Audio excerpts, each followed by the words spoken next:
pretty in tune with itself, and I think I tuned to a standard. And if you want to check your banjo, this is the time to have your banjo out. Normally at these so-called workshops, you're not actually supposed to bring your instrument. You're supposed to just listen to the person play and talk about what they do. But we decided to actually have these be more like hands-on workshops, and it's not too late, in fact, to run and get your banjo. It'll take a while to get all this happening. We'll do it a little bit. Most of the rest of the workshop will be more in the style of ask questions, request tunes, and listen to some stuff that I'd like to play for you, that kind of thing. But good, I now see we're getting up to about 10 banjos here. That's good. And rather than trying to give you the exact notes, just give a... It used to be when people would show up at a jam session before the age of electronic tuners, everybody would sort of get their own tuning together. Flat and Scruggs almost always tuned sharp on purpose because they thought it made the instruments sound better and made them sing a little higher, and it helped them come across a little crisper and fresher sounding on the radio, which was one of their main ways of communicating with people. And somebody theorized that it also sort of ensured that no harmonica player could be able to play with them. I don't know if that's true. Actually, later they did have a harmonica player, but that was after because of Flat's voice changed. His voice finally changed when he was 44 years old or something, and they tuned to regular G after that. And then they did have a harmonica player. But if you try to play along with the old records of Flat and Scruggs, they're always tuned. They just twist the pegs a little harder, make them sharper. But these days, though, almost everybody has one of these electronic tuning devices. Yeah, my case is over there, and I just have one of those real thin kind, and you can just tune right to that. Everybody tunes to their own ones individually, and then they show up at jam sessions, and we hope that they're all in tune. So you can kind of assume that. Back in the old days, you'd show up and you say, who thinks they're in standard pitch? And then whoever thought they were in standard pitch, you tune to that person. Or maybe you tune to the person who doesn't really like to tune their guitar, and it's already in tune with itself, and everybody kind of knows that you just tune to that person because it's too embarrassing to try to get them to tune to everybody else. There was really a lot of etiquette about tuning, and now the etiquette is get in tune with your little gizmo before you start to play. That's very simple etiquette. Technology. Of course, Doc Watson still tunes to his harmonica because it wouldn't make much difference if he had one of those little gizmos anyway. So if you play with him, you got to tune by ear, and that is like, oh, ear? What's that? So anyway, okay, hopefully we're in some kind of tune here. Hey, just to warm up, why don't we just, those of us who got a banjo here, why don't we just play a little bit of Cripple Creek together, and I promise I'll keep the tempo gentle, and we'll just play it all together. And if maybe I'll look around, if somebody would like to take a flashy solo or something like that, just kind of raise your hand and get my attention, and I'll give you a chance to play it one time through. And maybe we'll have a reprise, all play it together at the end. Maybe we'll goose the tempo a little bit by the end. Getting ready there, Ira? Just packing away the root beer there to get it all set.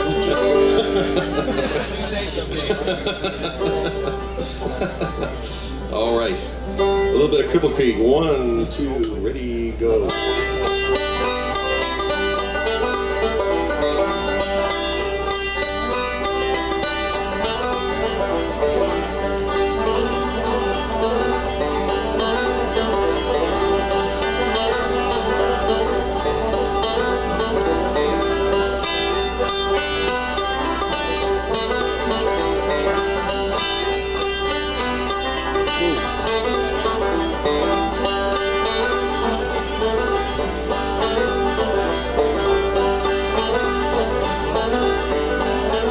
We'll play one more time. If you want to play a solo, get my attention.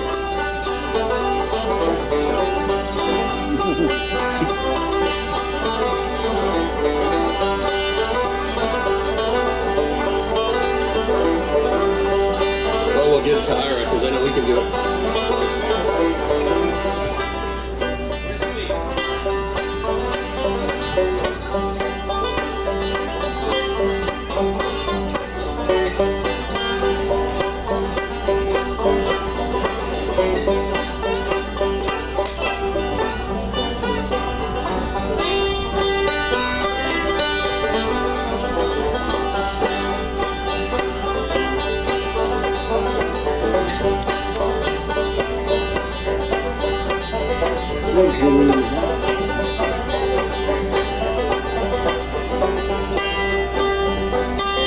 Anybody else want to take one?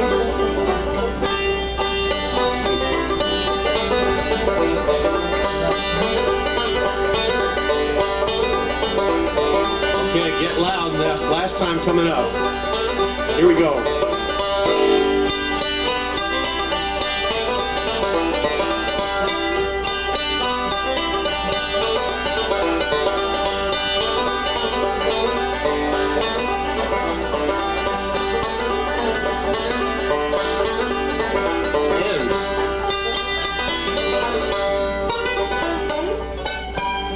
Hey, go ahead.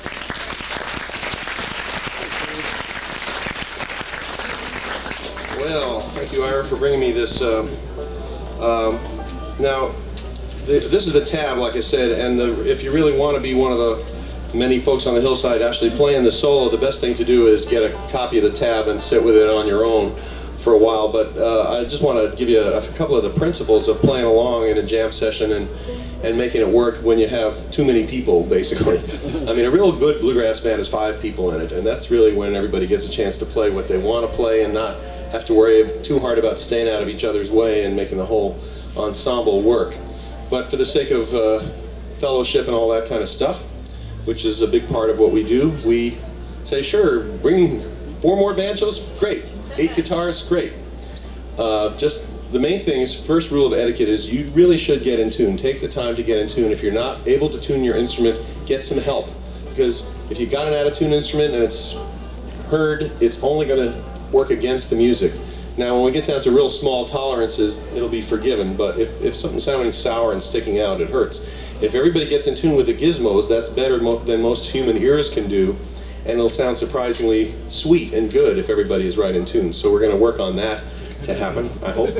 Also, anytime other instruments are soloing other than the banjo, with the exception of the fiddle, this is the way to play backup.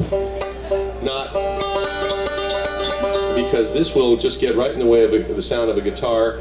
It'll tend to conflict somewhat with a mandolin, although if you do it right, it doesn't have to. But especially the guitar players or another banjo player will not find it too helpful if there's somebody kind of playing rolls along in the background. So this kind of vamping background is good, and I'd like to make sure all the banjo players here, with their banjos in their hand, can do this thing. The basic, you need a closed chord to do it, because by playing the chord with your left hand and then relaxing the strings, or relaxing your fingers so they're still touching the strings, you mute the string. The only thing you end up hearing, that's the 5th string that rings even though you're not touching it, just because the air around it is moving and it tends to move the 5th string. But that way you get a kind of a short percussive sound instead of, or something that kind of rings. You just want something that states the beat and then gets out of there and then it's back again to state the beat. Kind of like, oops, my machine. Oh, I'm losing my battery power on it. Oh, what a shame. I need 4 AAA, or yeah, 4 AA batteries, and I'll pay for them eventually. Can't do it. I don't have my money on me right now. But anyway, that's what a drum does. You know, boom, boom. So you hit the bass note on the 4th string of the banjo where the root note of the chord is. If you're using this F, this is an F shape, and if you move it up and down the neck, it'll make a chord for you wherever you put it. Here it's an F, here it's a G. While you're making a G chord on the 4th string, you got a G note. So you have the root note of the chord, and then you play the chord like this, and that's a very strong kind of backup. In fact, if you all do it for me, in fact, turn off the banjo in the sound system, if you don't mind. Somebody there at the controls? Yes, and also, can you give me a foot massage? No. Well, thanks a lot. I appreciate it. Here. Sorry to be ill-prepared there. It was working when I left home. Anyway, this is a thing I practice with, and I'll actually demonstrate its use a little bit more later on as we go along. But, oh yeah, no wonder they're NICADs. I have a question that might be relevant. Yeah. What's the current record for the world's largest bluegrass band? I don't know.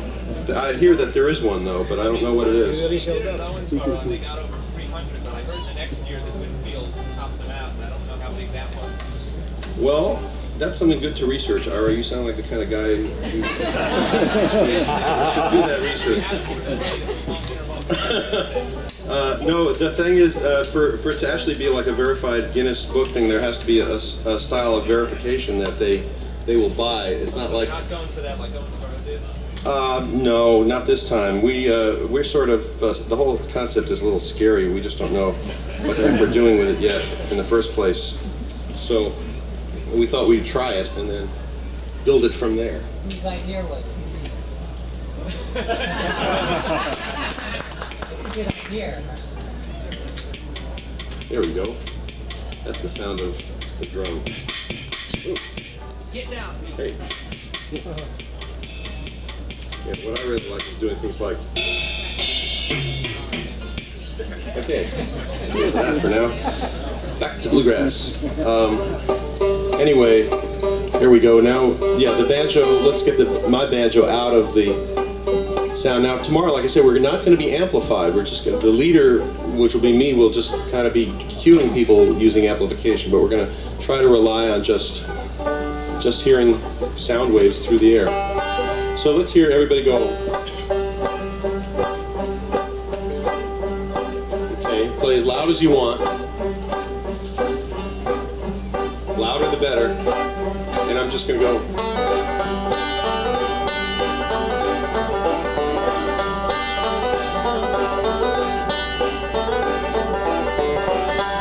And the reason I do that will do, thanks, we'll call you.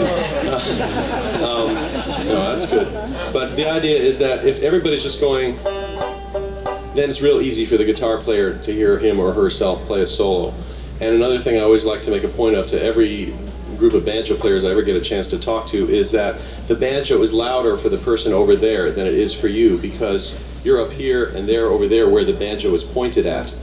So they hear you louder than you can. So if you think you're the right volume, down another notch or two, and that's probably the right volume, especially because you're hearing them louder than they can hear themselves for the same reason. So if you really want to have a few less banjo jokes in the world and a few more bands that actually include a banjo that call themselves bluegrass bands, then it's up to us to kind of know what we got on our hands here. Especially, you know, these days there's some great banjos being made that are mighty loud, and that's great, but when it's your turn, it's great.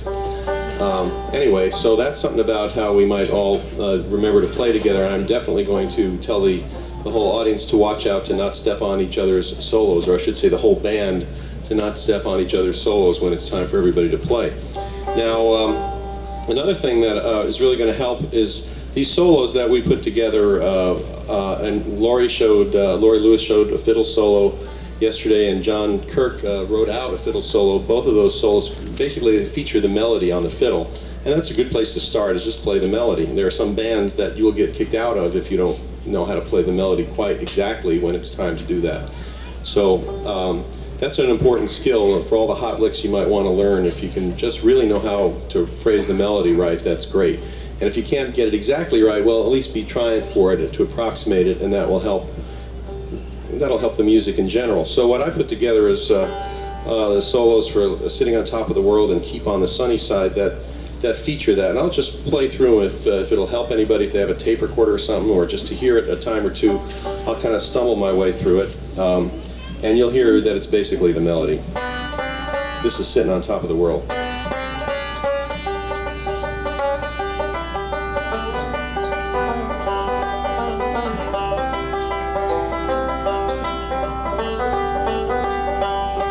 Oh, that's not quite right, but let's try again.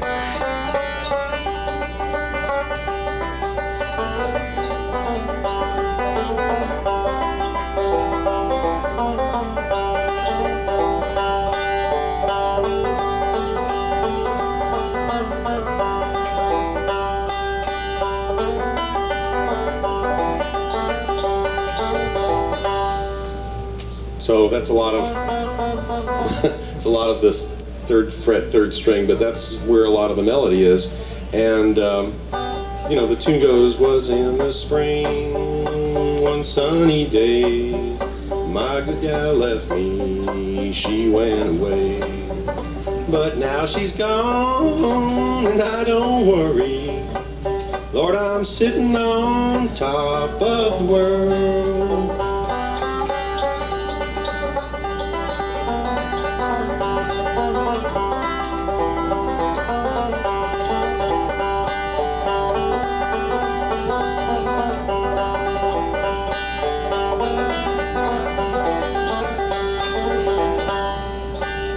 So that's it. That's pretty basic solo. Thank you. If you want to learn that solo, there, like I say, there are the tab sheets, and if you just got here, the mandolin and banjo solos for that song, mandolin and guitar solos for that song are also together on another sheet, and the idea is we want everybody to have those and work on it and get them out there together. Sample copies of Banjo newsletter. Oh, great. Sample copies of Banjo newsletter right on hand, too. That little yellow chair there with the stuff on it, there's a fellow reaching out for that stuff right now. So,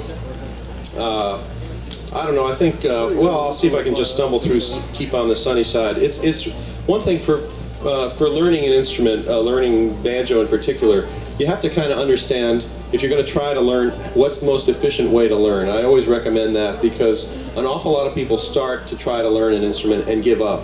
And that always pains me because they spent money for an instrument, they spent money on lessons or a book or whatever, and a lot of time, and then they give up and it's out the window, and that's really a big shame to me. And I think a lot of that happens because they don't understand the best way to learn and what to expect of themselves and what to not expect of themselves and how to take things one step at a time to get the results you want. And one of the things is, if you're going to learn something from a banjo player, don't expect to look at their right hand and learn anything. It's going too fast. You're just not going to learn anything, except you'll see whether their thumb stays on the 5th string the whole time or goes down to the 2nd or 3rd string. And back before the days of tablature, I remember seeing Earl Scruggs and saying, he's using his thumb on the 2nd string, or wow, you know, a few things you could catch, or maybe their hand position, which is good. The left hand, again, same, well, there's some help. With the left hand, you can at least see what part of the neck they're on, but you have to look at it, know what you're going to do, even though you're looking at it backwards. A lot of times, if you're sitting over there, you're going to just see the knuckles of the person and not their fingertips. If you want to see what they're doing, you got to get a seat over there where you can see the fingertips. So a good instructional video has camera angles from there so you can see fingertips. And then the right hand camera angle is coming down from here where you can see the right hand fingertips. And on homespun tapes, we've taken the time to get those camera angles, which make a real difference in whether you can learn or not. And another thing is, when you're having somebody show you a lick, it just, you know, you can show it, and they can show you, here it is, and you go, oh, aha, you know. Well, even remembering a sequence of 8 notes is a lot to remember, and once the lick is past 8 notes, I don't think anybody can really remember the sequence of notes. Maybe some people can, but could somebody just bring me that soft case over there? Because I got something in there that I really like to show people about. Thanks very much. And I carry this everywhere, and that is, oh, that's not it. There it is. This is a great little learning device. This is a $30 unit where if you tape something,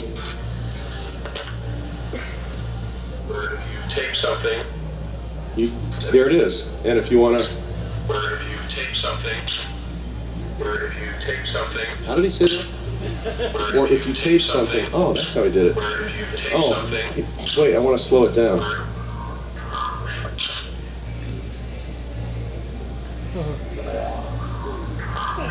Oh, that's how he says it. $30, ladies and gentlemen, for a unit like this. You can have it in your pocket, and then if somebody's showing you the thing, you can say, show it to me while I have my little tape recorder going, and then as the tape recorder is recording it, you can say, oh, I'm putting my finger on the 8th fret of the 2nd string, or whatever you're doing, and then when you come back and listen to the tape, you'll have a much better chance of remembering whatever it was that was being shown to you than if you just were there and you're trying to remember 5 days later. They were someplace over here and it sounded really good and it sounded great, and I wish I remembered it. No, this is just a micro cassette recorder that you get at, you know, Kmart or whatever. These things hold up to, I think, an hour on them at the slow speed, a half hour at the faster speed. $30, like I said. It has the cue and review feature, which is so important, where you can, you know, once it's playing, you can just hit the button again. That's a very good feature for a tape recorder to have. Instead of you stop, you rewind, you hope you rewound the right amount, you stop it again, you play it, and then you have to stop, rewind, stop, and play. This is a lot easier. Just hit one button and it replays the thing for you. And in fact, it's kind of neat if you really want to go nuts with it, and you want to have somebody playing you a certain lick, say on a record, 10 times in a row, you just put it down on this tape recorder once, and then you do that, you jab the button as each time it comes by and you rewind it, and on another tape recorder you record the 10 repeats, and then you can listen to the 10 repeats going without having to touch anything, and your hands are on your instrument while you are playing the tape back that has the same lick played for you 10 times in a row.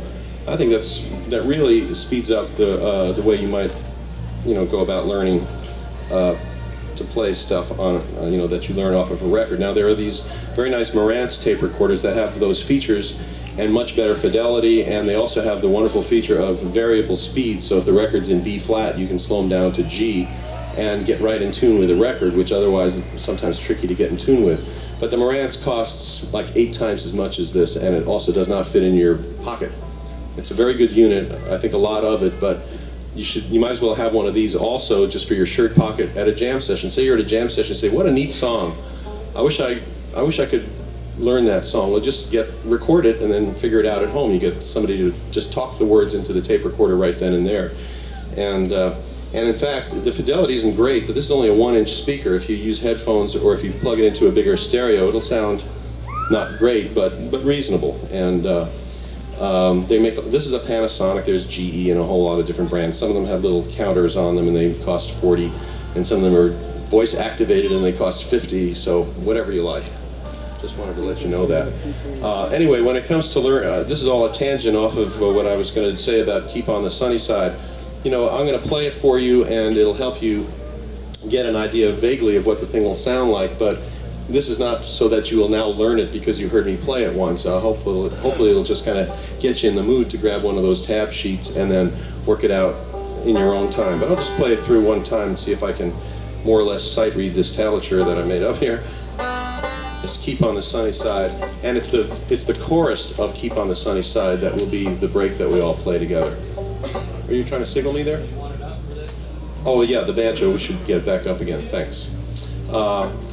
Keep on the sunny side, always on the sunny side. Keep on the sunny side of life.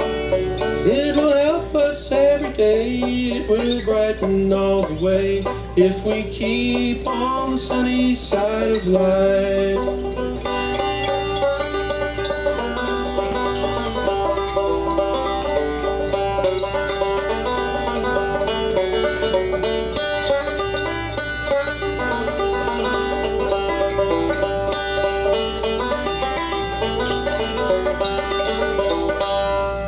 So that's that basic solo, where actually the last lick is...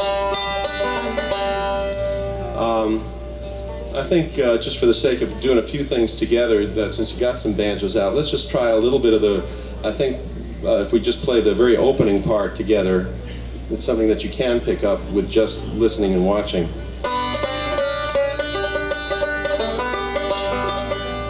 That's the first line, keep on the sunny side.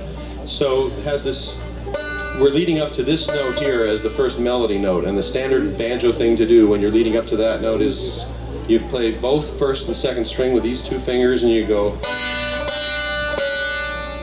and then you could either slide or hammer onto this or just land on it, any of those will do. And that's the first roll that happens, where you're going, where your index finger is on the second string where that melody is, and then you go just what we call forward, which is index, middle, thumb, and that's forward motion. Part of thumb, index, middle is the basic sequence there. And here's another good learning tip, whether this, for some of you, this is elementary stuff, and I already know this, but I'll try to translate into or include some things about how to learn something and how to perfect something, in an efficient way. The underlying principle is, if your learning is efficient, you get further faster, you get more encouraged, you don't give up the instrument, but you move on up through the levels of playing, and it's a lot more fun as you go along. So here's the tip, which is you loop it. Instead of just starting and stopping or plowing through the entire thing and then you forget what the part was that you started with, you just cut out like a 2-measure segment of the tune, and in this case it'll sound like this.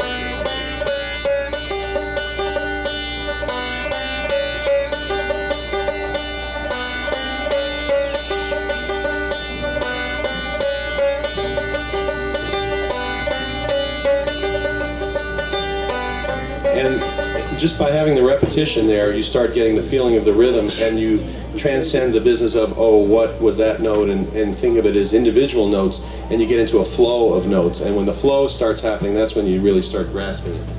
And that's when, oops.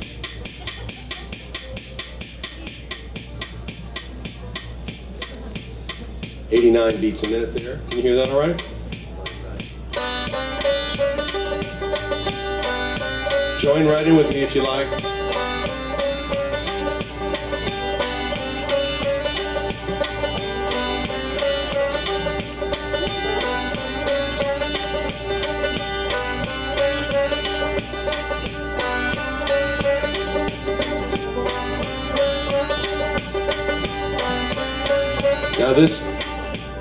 Now I give these banjo camps, and of course we don't have an audience of 100 people for 10 banjo players at the banjo camp, and then we actually would get into this at length until everybody started getting comfortable with it. But I just wanted to give you a glimpse of a way that a group of people can work on something together, or a single person can work on something and learn it in an efficient way.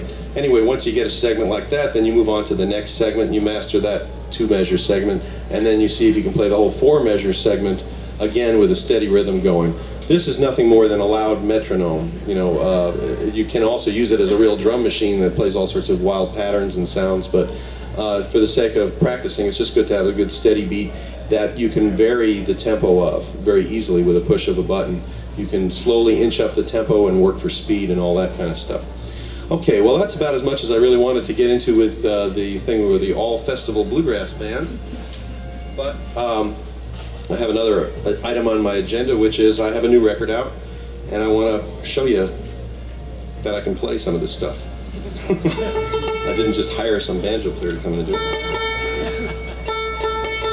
Sometimes I wished I could have. And I'll be glad to use the remaining time to take questions or requests or whatever, but I have a few things from the record I think I'd like to do for you. And I will start with this one called Spring Break, which is the very first cut. And it's in the key of D, and it just uses one other chord, A. And it sort of follows my philosophy of if you got a good enough thing going, you don't have to do too much else with it. Just keep doing that and try to make it sound as good as you can, and that'll work fine as good music. And here it is. It's called Spring Break.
You already heard me trying to croak out some singing before, but I'm just going to try anyway. As somebody said in a review of my first banjo video, he said, Pete bravely continues to sing throughout the tape. But that's true. That's exactly how I felt at the time. Singing Buffalo Gals right a little bit out of my register and all that kind of stuff. But this is a song that's near to my heart because it's about my parents. And there were many years in a row where my parents attended this festival together. They had a summer place that was right near here. My mom died a year and a half ago, and my dad, of course, you can imagine how he felt. They'd been together about 60 years, and one of the nicest memories I had is 2 years ago at the festival. My mom wasn't in very good health, but they came out to see Hot Rize at the reunion we did 2 years ago, and we were on dead last on Friday night. As the usual, the schedule went late, and so it was about 1 o'clock, and then it started to rain, and they're sitting there in the front row, people about 80 years old, and Mary Dowd got out some rain slickers, and they were sitting there in their rain slickers, and I have a wonderful photograph of them enjoying the show there at 1 o'clock in the morning getting rained on here, and they were having a good time. Anyway, so I made up the song right after she died, actually, and it started out as just a banjo tune, and I was sitting there in my dad's apartment thinking, why am I playing this happy tune? This isn't quite right. And then I realized I had stuff going through my mind about their life together, and I had seen some old letters, you know, back in the days of their courtship and so on, and it brought to mind some really nice things about their life together. And the words of the song couldn't possibly be truer. They are very much based on exactly what happened for them. And I think my mom would probably be tickled to know that the song named after her is number 21 now on the Bluegrass chart. Anyway, here it is. It's called Ruthie.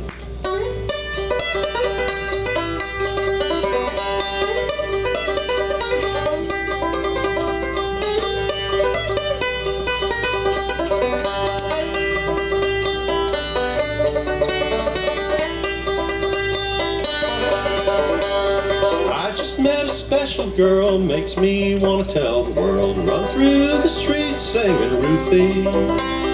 She's so pretty and she's smart, I think I lost my heart, can't help thinking about my Ruthie. Walk through the streets singing Ruthie.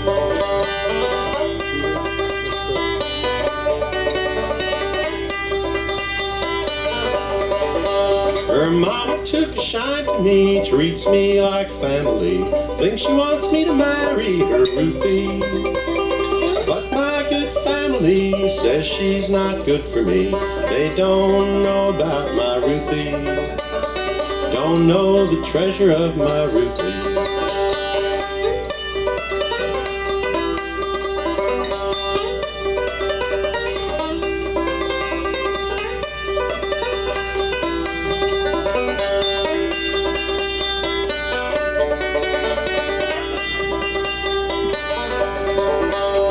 20 years have come and gone, daughter and a son, I'm still singing about my Ruthie. I rise with the morning sun, it's nighttime when I come home to the loving arms of my Ruthie. I do it all for you, Ruthie.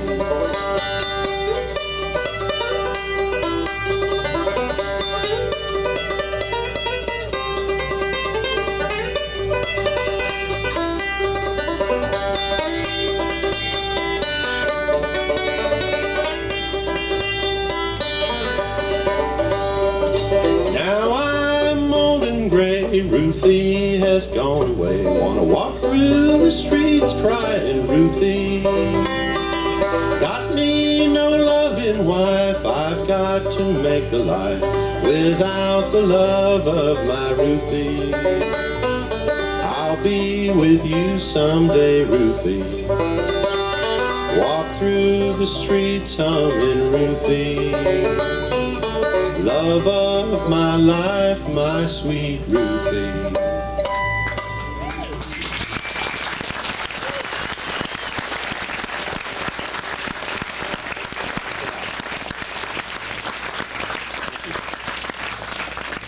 Oh, thanks a lot. I'm going to do one more that's from the record.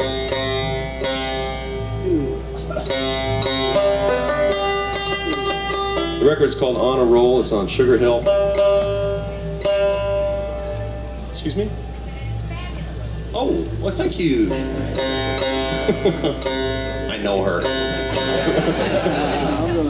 Okay, thanks a lot, Chris. That's real nice. Yeah, and there's a lot of different kinds of music on there. Some of it is stuff that made up during the time of Hot Rize, but it just wasn't Hot Rize kind of stuff, so it had to wait. And some of it is the stuff that I recorded with this band that I have called the Live Five. And the Live Five is not a bluegrass band, but it's what I call bluegrass friendly. Bluegrass people seem to like it, a lot of them do, even though it has vibes in clarinet and no fiddle and no guitar, and it has drums in it, but it has more to do with bluegrass than you might think. And we even played Black Mountain Rag with Doc Watson, and the vibes player played the darn melody, and that was really a hip thing to do. Anyway, this is one of the tunes on the record. I guess I'll do a couple. One, this one's called Haystack Rock. This one is sort of a little bit out of the bluegrass mold, but it has kind of a swing beat that, and I made up this tune during the time of Hot Rize's learning the tune Radio Boogie, and it has a lot of the same kind of right-hand stuff as that tune does, but as you'll see, the rest of it's different. So here's one called Haystack Rock.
Thanks a lot. That one is done by the Live Five on the record, and I know it's not bluegrass, but I really hope Live Five gets to play here at the festival maybe next year. So if you're a fan of the Live Five, or if you've heard it on the record or anything like that, yeah, spread the word.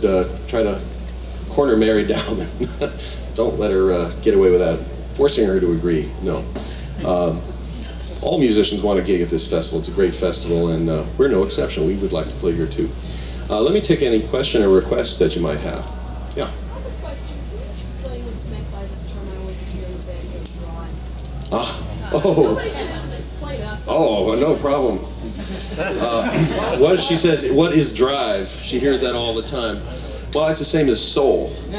And you've heard the GHS ads that say, that's something extra. Or it don't mean a thing if it ain't got that swing. Those are all like, what is it? In fact, Werner Erhard back in the 70s called it it. Says, you'll get it if you come to my program for $250. You'll get it. What is it? Oh, you gotta come, you gotta check it out. You'll see what it is when you get there. And I actually have an answer for this, and I hope it will not get too weird or convoluted sounding. Basically, when you know you can play the tune, and you have it down technically, then you can have fun with it. And whatever you're feeling about it as you're playing it comes to the front. If you're Earl Scruggs playing ground speed, you're thrilled to be playing it. You're so happy that you can play this tune, and you're playing it for these people, and you know they're going to go nuts and love it, and you get into it more. And to me, that's the experience of playing. That's playing with heart, soul, drive, guts, swing, whatever it is, when you're not just thinking, can I get this note played, but I can't wait to play it, I'm going to really dig it. And, excuse me? Chutzpah is another expression for that. It's true. Just don't go to North Carolina and expect them to know what you're talking about. Basically, I mean, some people think drive is speed. Well, it's not. You can play a 3/4 tune with drive, a slow tune with drive, and I think it has a lot to do with confidence. The word confidence figures in heavily because, like I said, you know you can do it, and you put everything you have into putting it across. And there's something about that conviction, that confidence, which gives it drive, whatever that is. Now, there are the ways of analyzing music now down to 40 thousandths of a second, and it could probably be measured that when a person plays with, say, you could scientifically set up a sample of 100 music listeners, and they are supposed to check off when in response to what music they're hearing on recording, that has drive, that doesn't have drive. Of course, there'll be a lot of disagreement when they check that off, but then there'll be certain passages you could isolate that everybody says, that is driving banjo. And then you can analyze timing factors. You know, is the banjo player's melody notes played slightly ahead of the beat created by the bass? Well, if you go in milliseconds, the beginning of a bass note takes a lot of milliseconds, the very beginning of the note. And the very beginning you can't even really hear. It's when the note just starts to sound and it finally gets up to ear ability threshold quite some milliseconds later, or microseconds or whatever they're called. Anyway, that gives you an idea of the complexity of trying to figure that out, but it could be figured out, and maybe someday there will be a treatise on drive can be reduced to these following physical factors. But I think you can do, you could, like I like to tell people at the banjo camp, you could reduce stroking a baby to a set of empirical instructions that could take 40 pages. Place hand with 1.2 inches between each fingertip on baby at 1 pound per square inch pressure. Move hand down at 1 inch per second down baby, following contours of baby's body.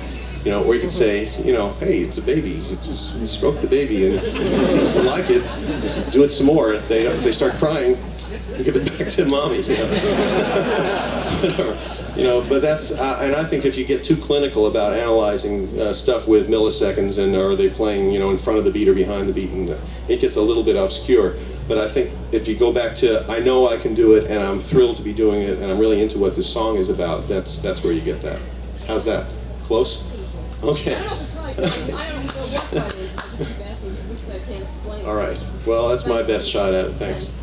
You comment on the position of the right hand. If you're Hold on. I'll get this question first, and then we'll get you here. on the position of the right hand, if you're playing it in a more or less standard position, I know you can go up and down, but is it bad to rest your pinky on the bridge, for example? Yes, I would tell people don't just unconsciously rest your pinky on the bridge. There's a big reason. Here's what happens when you touch the bridge. You can get a kind of an interesting tremolo effect, actually. Just going on and off the bridge. Any touching of the bridge, a lot of sound is getting through that little piece of maple. And if you just put your finger on it, you're damping some of that. Now, there's people who do that on purpose as an effect to mute certain sounds, but that's pretty sophisticated. I would just say stay away from it. And also the height of your hand off the drum. You mean the way you arch your hand? I think that has an effect because there's a little bit of a sound chamber created under your hand. Just like, if I go like this, I sound different than if I go like this. So that might be true also there. And whenever I get questions of this type, things like, setup or hand position, what kind of picks to wear and how to, whether to twist them or whatever, I go back to one simple piece of advice. If it sounds good, it must be good. In other words, you check it out. If you like the way it sounds better than some other way, well, then that's the way you should do it. It doesn't mean everybody else is going to agree with you, but you're out there first to please yourself, and if you notice a difference you like, then do it that way, even if nobody else does it. It's an intelligent thing, I think, to ask banjo players that you like the way they sound, how do they do it? But then just consider that a piece of information. It doesn't mean you have to copy them. And the most important thing in regard to say, and I also make a point out of anytime I talk to a group of banjo players, I will always say this: it's not important to have both fingers on the head. Repeat, not important to have both fingers on the head. Earl does it, I do it, a lot of players that I really respect do it, but a lot of players I respect only have one finger down on the head. It might be either the ring or the pinky, and you know, Doug Dillard, it's the pinky. Lynn Morris, it's the ring finger. I can name a lot of great banjo players who only have one finger down, but it's sort of gospel that since Earl does it, you have to do it. And I've heard of a lot of teachers instructing their students they must learn how to do that, even if it's uncomfortable. I've even heard of people giving up the instrument because they couldn't do it after months of trying. And I hate that very much because it's completely unnecessary. It's like forcing kids to write with their left hand just because the great Thomas Jefferson wrote with his right hand, so therefore we all have to write with our right hands like he did. You know, you can write even if you're left-handed, and you can play the banjo even with one finger down on the head. So anyway, that's an example of that kind of advice. Same with what kind of banjo to get, which reminds me, the Stelling Company, which is a very fine banjo company, currently out of Virginia, has your name on it. Steve Dilling? Oh, it is, but Steve Dilling autographed it, and his name is actually on this banjo because he autographed it.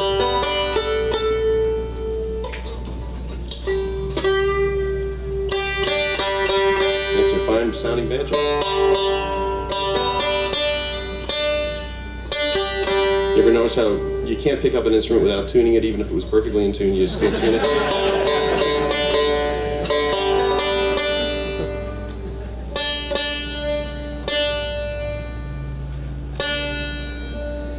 As I told Ron Thomason, if it were possible to perfectly tune a banjo, somebody would have done it by now. Actually, I said it out about the mandolin. Anyway, Stelling is obviously a great maker of banjos, and Jeff is a generous dude as well because he's offered this up here for you know, for the raffle, which is raising money. Is this raising money for the scholarship fund?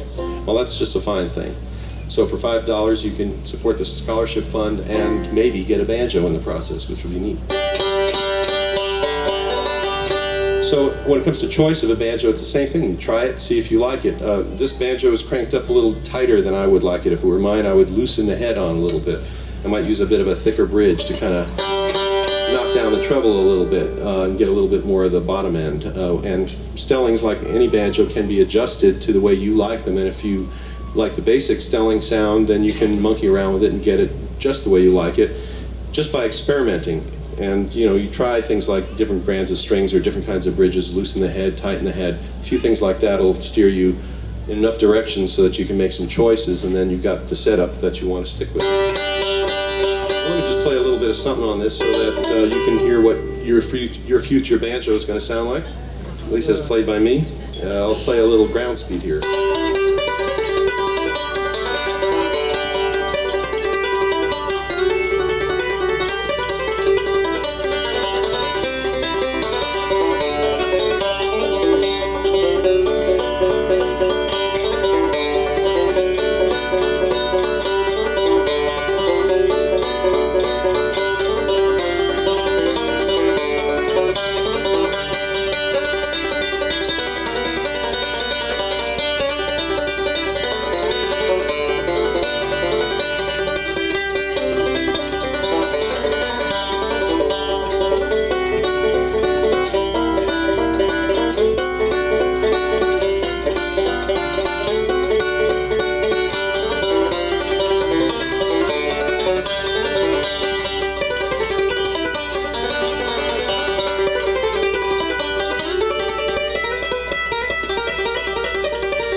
of time there, but there's a fellow back there with a question.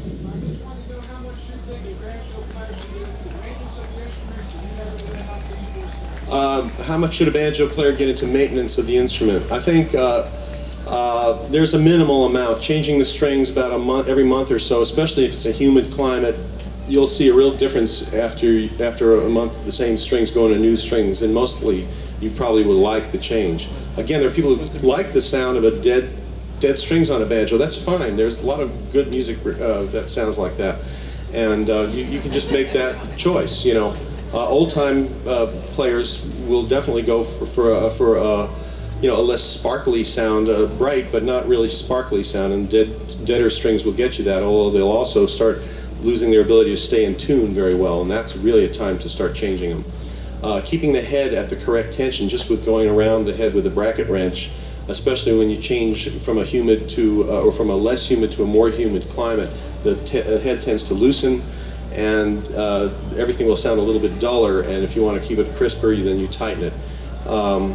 Those are the main things. Also, keeping your bridge in the correct location. If it's not in the correct location, you'll be out of tune when you play up the neck, or more out of tune than usual, shall we say. Those are the basics right there, and it's not a whole lot. And there's a lot of people who kind of go nuts with banjo maintenance and setup, and I think in a way they do it as almost as an alternative to practicing. You know, I'd rather clean it than play it.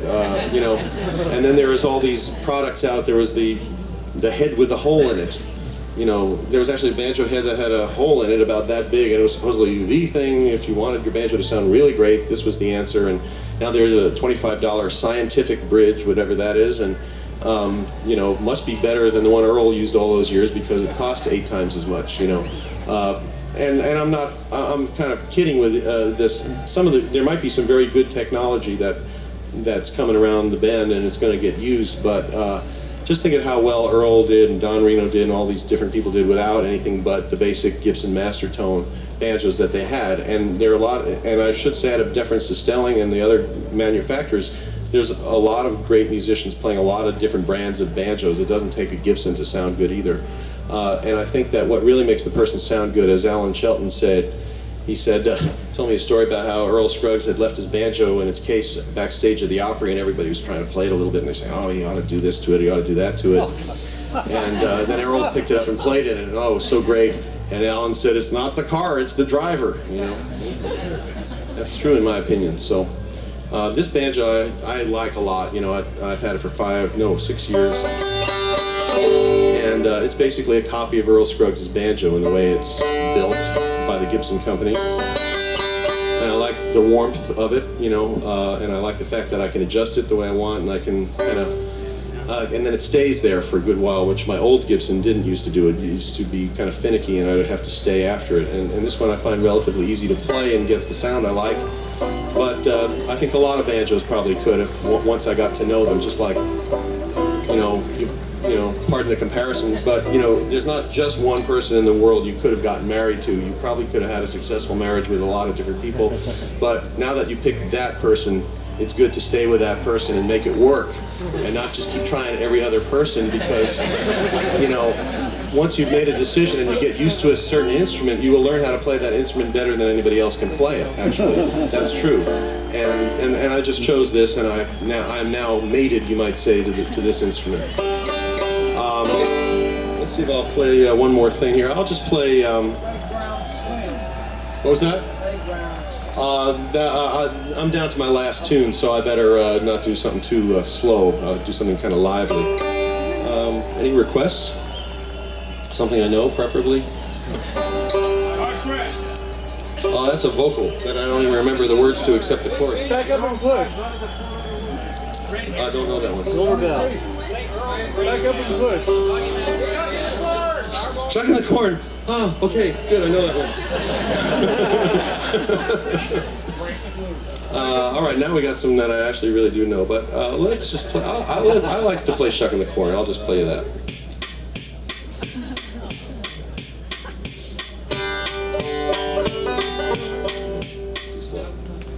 That's 89. We'll go to 162. Ah, that's better.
Thank you very much, folks. Thank you. Don't forget to take your banjo tablature. Are there any left of those tablatures for the all?